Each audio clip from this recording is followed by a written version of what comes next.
আসসালামু আলাইকুম সুপ্রিয় দর্শক, আমি আবারও হাজির হয়ে গেলাম আপনাদের মাঝে নতুন আরেকটি ভিডিও নিয়ে।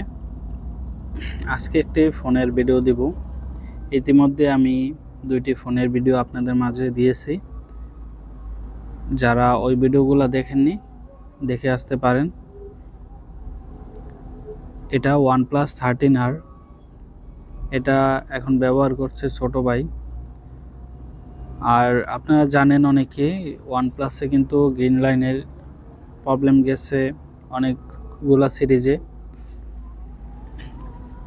8, 9, 10, 11ও কিছু সমস্যা গেছে আর কি। তারপর থেকে আস্তে আস্তে এখন মোটামুটি স্টেবল আছে, ওই রকম সমস্যা পাওয়া যায় না। গ্রিন লাইনের প্রবলেমটা অনেকটা সলভ হয়ে গেছে। যাই হোক, তারপরে এটা হচ্ছে 1256, আমি নিয়েছিলাম 57,000 টাকায়। আর এখন এটার প্রাইসটা আছে 53, 52,800, 52,500 এরকম আর কি। আর এই বাজেটে কিন্তু এটা পারফরমেন্স আর ক্যামেরা দুটা মিলে মোটামুটি গ্লোবালের মাঝে আর কি বেস্ট আমার দেখা মতে। আর এটার ইউআই তো আপনারা জানেনই, যারা মোবাইল সম্পর্কে একটু ধারণা রাখেন। অক্সিজেন ওএস অনেক ভালো একটা ইউআই।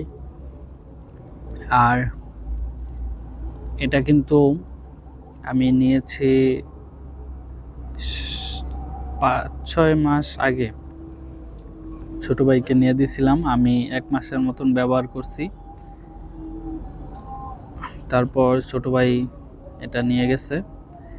কারণ ওর ফোন এক্সচেঞ্জ করে আমি এই ফোনটা নিয়েছিলাম আর কি। যাই হোক, ফোনটা দিয়ে ওই গেম খেলে আর কি, পাবজি মোবাইল। আর ফটো ভিডিও ওইরকম সে করে না। তারপরও আর কি এটার ফটো মোটামুটি ভালোই আসে, আর ভিডিও মোটামুটি আছে আর কি। আর হচ্ছে গিয়ে এটার পারফরমেন্স মূলত একটু ভালো, কিন্তু ফটো আর ভিডিওটা একটু দুর্বল আছে এই প্রাইজে আর কি। এই প্রাইজে আমি স্যামসাং S24 নিয়েছি, এটা থেকে অনেক ভালো ক্যামেরা আর কি, কিন্তু পারফরমেন্সে আবার এটা থেকে ডাউন। আর এটার ব্যাটারিও কিন্তু 6000 mAh, ওই স্যামসাংয়ের থেকে একটু ভালো। এই জন্য আর কি আমি যেই সময় ফোনটা নিছি এই বাজেটে এটা অলরাউন্ডার ছিল, এখনও মোটামুটি ভালো। যেহেতু 15R চলে আসছে, আপনারা 15Rও দেখতে পারেন, কিন্তু 15R-এর প্রাইসটা এখন হাই আছে, অনেক বেশি। আর যারা এখনও নিতে চান নিতে পারেন, ফোনটা অনেক ভালো আছে, স্পিকারও অনেক ভালো আছে। তারপরে হচ্ছে হ্যাপটিক ফিডব্যাক, ওটাও ভালো আছে। পরে মোটামুটি বেজেল কম, প্রসেসর ভালো। যারা রাফ টাফ ইউজ করতে চান নিতে পারেন। আর এটা মেটাল বডি, তারপরে হচ্ছে এটা শুধু একটু কমতির মাঝে এই ওয়াটারপ্রুফটা একটু দুর্বল, এছাড়া মোটামুটি সবই ভালো। গরিলা গ্লাসের প্রোটেকশন আছে 7i এর, দেখতেও পিছনে মোটামুটি ভালো। আর দেখেন পাবজির সেটিংটা,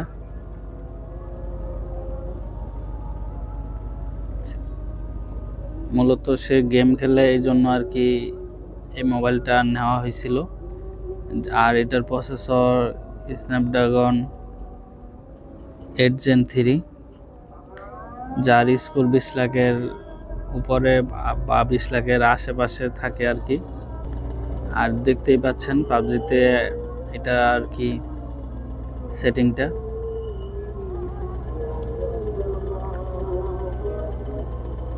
আর হচ্ছে গিয়ে অনেকে ভিডিও করবেন বা ফটো ওঠাবেন, ওটা নিয়ে আপনারা চিন্তা করতে হবে না, কারণ এটা দিয়ে ভালো ভিডিও ফটো আর কি করা যায়। কিন্তু এটা গেমিং সেন্ট্রিক হওয়ায় গেমের দিকে একটু বেশি প্রাধান্য দেওয়া হয়েছে। এছাড়া আর কি ক্যামেরার দিকে একটু আর কি ডাউন রেখে প্রসেসর দিকে একটু হাই করে দিছে। ডাউন বলতে আর কি আপনার ক্যামেরাটা মনে হবে কত হাজার টাকার, ক্যামেরাটা মনে হবে 40,000 বা 45,000 টাকার ফোন। আর আবার প্রসেসর আপনার মনে হবে 70-80 টাকা হাজার টাকার ফোন আর কি। যারা নিতে চান নিতে পারেন। ফোনটা যেহেতু 5-6 মাস ব্যবহার করা হয়েছে, এই 5-6 মাসের অভিজ্ঞতায় আপনাদেরকে বলতে পারি মাশাআল্লাহ ফোনটা অনেকই ভালো। আর এটা নেওয়ার আগে কিন্তু আমি প্রতিটা ফোন নেওয়ার আগে অনেক দিন এই ভিডিও দেখি, অনেক যাচাই বাছাই করে তারপরে কিন্তু ফোন নিয়ে থাকি। আর আমি কিছুদিন পরে ফোন এক্সচেঞ্জ করে নতুন নিয়ে থাকি। সবাই ভালো থাকবেন, সুস্থ থাকবেন। আল্লাহ হাফেজ।